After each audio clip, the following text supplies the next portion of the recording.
Hello everyone, welcome to the ITLS Academy. Today I'll be talking about the new topic, that is the freeze-dried foods. So let's begin with the introduction first. What does it say? That freeze drying is also called as lyophilization technique.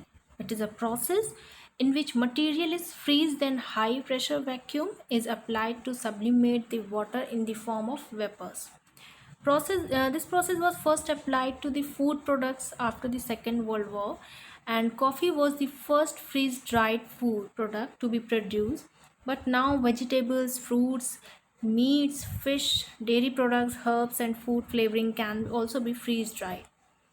So therefore, freeze drying is the process of dehydrating frozen foods under a vacuum so that the moisture content changes directly from a solid to a gaseous form without having to undergo to the intermediate liquid state through sublimation.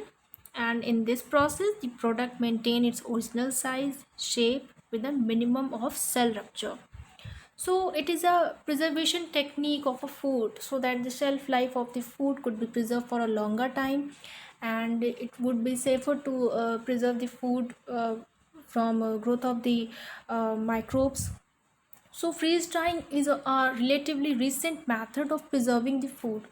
Although it is not widely used in the food industry due to high operation cost, so new improvements such as the adsorption, fluidization, microwave have been researched in order to reduce the cost.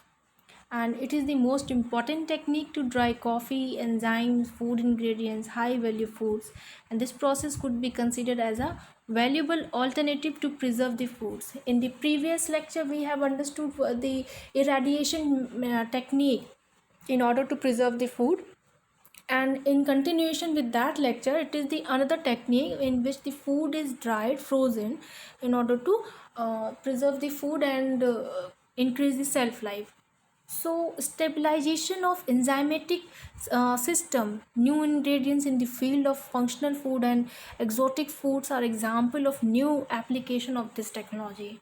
In a general way we can say freeze drying or lyophilization is the process of removing water from a product by sublimation and desorption.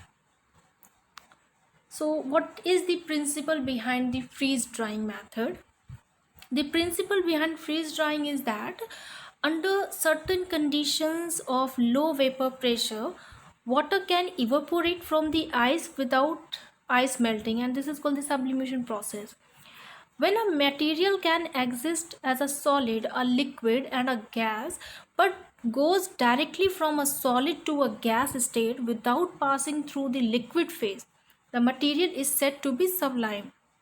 And the dry ice sublimes at atmospheric pressure and room temperature, and frozen water will sublime if the temperature is 0 degrees Celsius or below. The frozen water is placed in a vacuum chamber at a pressure of 4.7 mm or less.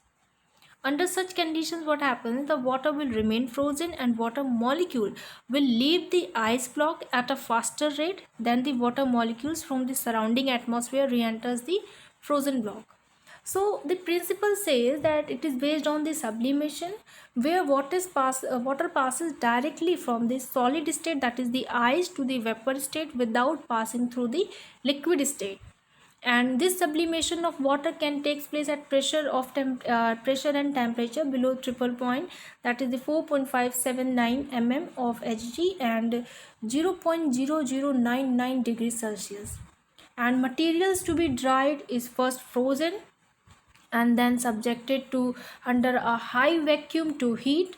Frozen liquid sublimes, leaving only solid and dried component. So it is that was the principle on which the freezing mechanism depends, on which the industries act for the freeze drying of the product of the food material. So let's understand the fundamental process steps that are included in the freeze drying product or in during the whole process. So mainly generally four steps are needed in this, that is the freezing, vacuum, heat and condensation. What happens in freezing? The product is frozen and this provides a necessary condition for low temperature drying. Next is the vacuum, that after freezing the product is placed under the vacuum as I told in the principle, and this enables the frozen solvent in the product to vaporize without passing through the liquid phase, a process known as sublimation as I told. Next, third one is the heat. Heat is applied to the frozen product to accelerate the sublimation process. And then last is the condensation. So the low temperature condenser plates remove the vaporized solvent from the vacuum chamber by converting it back to a solid. This completes the separation process. So let me tell you that freeze drying process is mainly used to remove the water from sensitive products, mostly of biological origin, without damaging them, so they can be preserved easily in a permanently storable state and be reconstituted simple by adding water. Examples of freeze dried product could be the antibiotics, bacteria, and vaccines, diagnostic medicines, protein containing and biotechnological products, cells and tissues and chemicals. This could be freeze dried. The product to be dried is means these are the medical in talking about the medical terms and talking about the laboratory terms in the biological techniques, but it could be also applied to the food as you generally know. For example, day to day example is related to the peas, that is frozen peas we used to buy from the shops. The product to be dried is frozen under the atmospheric pressure. Then in an initial drying phase referred to as a primary drying, the water in the form of ice is removed by the sublimation, and in the second phase called the secondary drying, it is removed by the desorption. Freezing dried is carried out under the vacuum. So next step is the next slide is the freeze drying process stages. At the previously we have understood what are the general steps. Now when we apply the freeze drying process, we have to go through the pre-treatment stage, then the freezing state, and then we have to cross the primary drying, and then lastly the secondary drying. So pre-treatment stage, talking about the first stage, let me tell you that this method of treating the product prior to freezing, it includes the concentrating the product, formulation revision, decrease a high vapor pressure solvent, or increasing the surface area. So the pre-treatment includes any methods of treating the product prior to freezing. This may include the concentration of the product, formulation, that is the addition of component to increase stability or improving the processing, and decrease the vapor pressure solvent or increasing the surface area.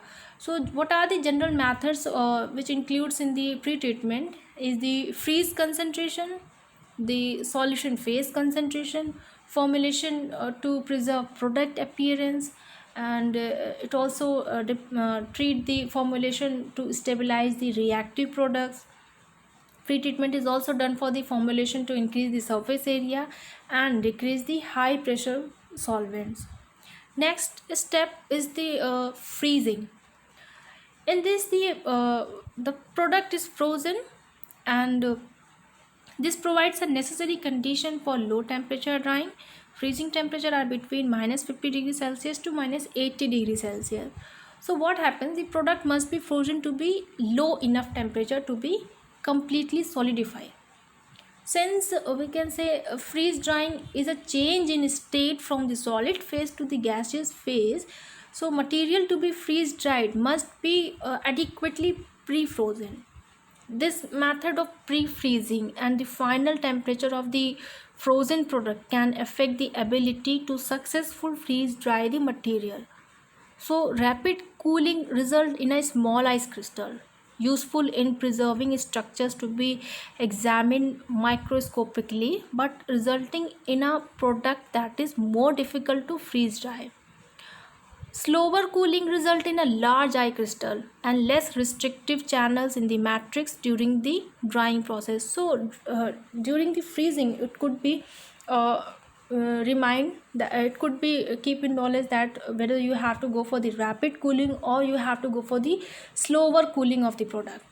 And products freeze in two ways. The majority of the product that are subjected to freeze drying consist of primarily of water. So most samples that are to be freeze dried are eutectics, which are mixture of the substance that freeze at lower temperature than the surrounding water. So it is very important in freeze drying to pre-freeze the product to below the eutectic temperature before beginning the freeze drying process. And the second type of frozen product is a suspension that undergoes the glass formation during the freezing process. So what happened, as in general principle of freezing, the suddenly formation of ice not happens in the food. What happens, a simple nucleus formation firstly occurs, and then after layer by layer the ice are coated on the that is on the surface of the small nucleus, and then the freezing occurs. So that is why you have to keep in mind that you have to go for a rapid cooling system, or you have to go for a slower cooling system. As a result, if you go for the slower cooling system, then there is a large crystals of ice may be formed in the product, and if you go for the rapid cooling system, then there is a small crystals of the ice form in the product. Okay, next is the primary drying. It is the third step, and the involves the pressure is lowered and enough heat is supplied to the material for the ice to sublime. This phase may be slow because if too much of heat is added, the material structure could be altered. So after pre-freezing the product, the conditions must be established in which ice can be removed from the frozen product via sublimation, resulting in a dry, structurally intact product. So this requires very carefully control of the two parameters, the temperature and the pressure involved in the freeze drying system. The rate of sublimation of ice from a frozen product depends upon the difference in a vapor pressure of the product compared to the vapor pressure of the ice collector. So what happens? The molecules migrate from the high pressure sample to a low pressure area. Since vapor pressure is related to a temperature, it is necessary that product temperature is warmer than the ice collector temperature. The temperature at which a product is freeze dried is balanced between the temperature that maintains the frozen integrity of the product and the temperature that maximizes the vapor pressure of the product, and this balance is the key to optimum the drying condition. The heat enters the product by one of the several mechanisms, that is we can either be provided by direct contact between the container base and the shelf. So here the shape of the container is important, and we can provide the heat by conduction across the container base and then through the frozen mass to the drying front, also called the sublimation interface. And the heat also can enters by the gaseous convection between the product and the residual gas molecule in the chambers, and also by radiation. This is a low due to low temperature encountered in freeze drying. So convection is certainly the most important of these mechanisms, which generally in freeze drying we generally provide the heat for this primary drying process by convection method, although I have told about the some other three techniques also. Next is the secondary drying. Secondary drying is used to remove unfrozen water molecules. Since the ice was removed in the primary drying phase, in this the temperature is raised higher than the primary drying phase to the break any physiochemical interaction that have formed between the water molecule and the frozen material.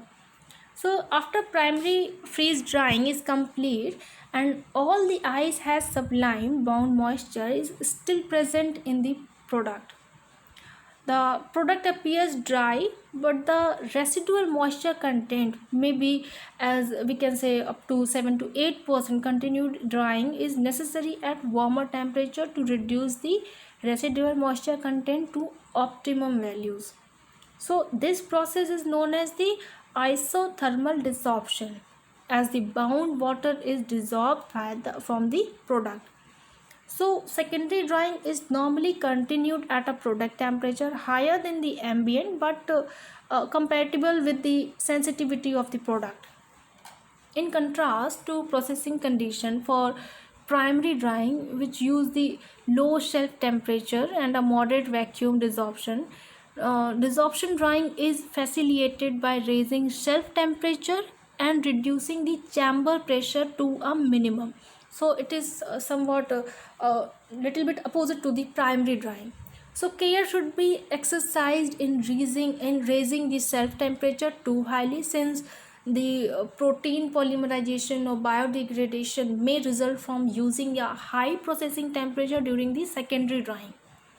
Therefore, the secondary drying is usually carried out for approximately 1 to third or half of the time required for the primary drying.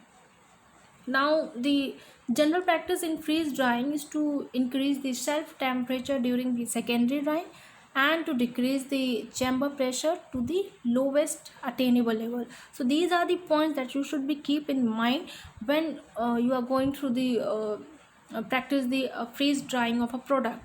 What are the key points you have to maintain in the primary drying, and what are the key points you have to maintain in the secondary drying condition. By achieving this, the product will be completely freeze dried, and it could be ready to store for a longer duration of time. Next is, what are the equipment components that are used in freeze drying. The main components of freeze drying equipments are there occurs a refrigeration system. It consists of a vacuum system, a control system, product chamber or manifold, or a condenser. So here is a open diagram, line diagram for equipment as shown in the slide. Components of freeze dryer that consist of a radiant heat source, frozen product trays, drying chamber, vacuum pump, condenser, eyes, and refrigeration unit. So let's talk about the first one as the refrigeration system. What happens? It cools the condenser located inside the freeze dryer. It also cools the shelves in the product chamber for the freezing of the product. So the product to be freeze dried is either frozen before into the dryer or frozen whilst on the shelves. Compressor or sometimes liquid nitrogen supplies the cooling energy, and most often multiple compressors are needed, and the compressor may perform two duties, that one to cool the shelves and the second to cool the process condenser. The next is the vacuum system as clearly shown in the diagram. The vacuum system consists of a separate vacuum pump connected to an airtight condenser and attached product chamber. So it is used to remove solvent in a reasonable time. Vacuum must be applied during the drying process, and the vacuum level requires will be typically in the range of 50 to 100 mbar. To achieve such a low vacuum, a two-stage rotatory vacuum pump is used. For large chambers, multiple pumps may also be used. It depends upon the quantity of the product to be dried under the equipment. Next is the control system in another equipment. So it includes the temperature and pressure sensing ability. Advanced controller use the programming of a complete recipe and monitor freeze drying process. It depends on the application and use. So control system may be entirely or usually full automatic for the production machines. The control element is required are as mentioned above, shelf temperature, pressure and time, and control program will set up these values as required by the product or the process, and the time may vary from a few hours to the several days.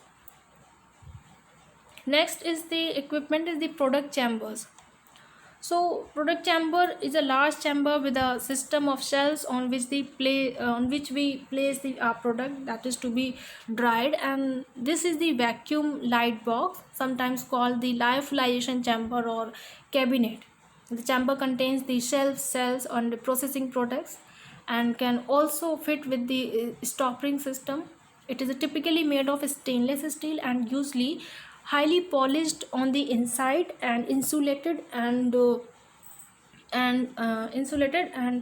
uh, could on the outside and open at the outside. The door locking arrangement by the hydraulic or electricity motors, these are the systems that are provided for the particular product chamber. Next is the condenser, or we can say the process condenser. So it is to attract the vapors being sublimed of the product. The sublimated ice accumulates in the condenser. Temperature of the condenser sustainably below the temperature of the product. So the process condenser is sometimes referred as the just the condenser or the cold trap. It is designed to trap the solvent, which is usually the water, during the drying process. The process condenser will consist of the coils or sometimes plates which are refrigerated to allow temperature, and these refrigerated coils or plates may be in a vessel separate to the chamber, or they could be located within the same chamber at the cells. Hence there is a designation external condenser or internal condenser. Physically, the external condenser traditionally placed behind the chamber, but it may be at the side, below, or above. The position of the condenser does not affect the trapping performance. For an internal condenser, the refrigerated coils or plates are placed beneath the cells or on smaller machines, and behind the cells on larger machines. But again, there is a no performance constant only on the geometry of the chamber.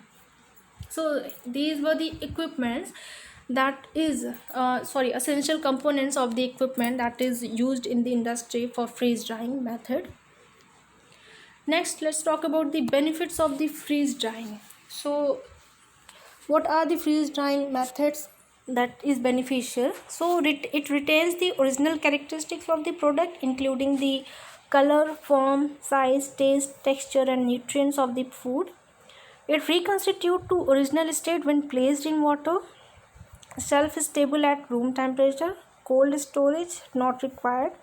The weight of the freeze dried product is reduced to 70 to 90% with no change in volume. Next is the product is light weighted and easy to handle. Obviously, if the weight is reduced by 70 to 90%, then the product will be of light weighted. Shipping cost reduced because of the lightweight and lack of refrigeration. Low water activity virtually eliminates the microbiological concern. And next is the offers. It offers highest quality in a dry product compared to the other drying method, and virtually any type of food or ingredient, whether solid or liquid, can be freeze dried. So these were the benefits of the freeze drying method, which is applied for the food products. Next is the along with the benefits, there is some disadvantages of freeze drying food also.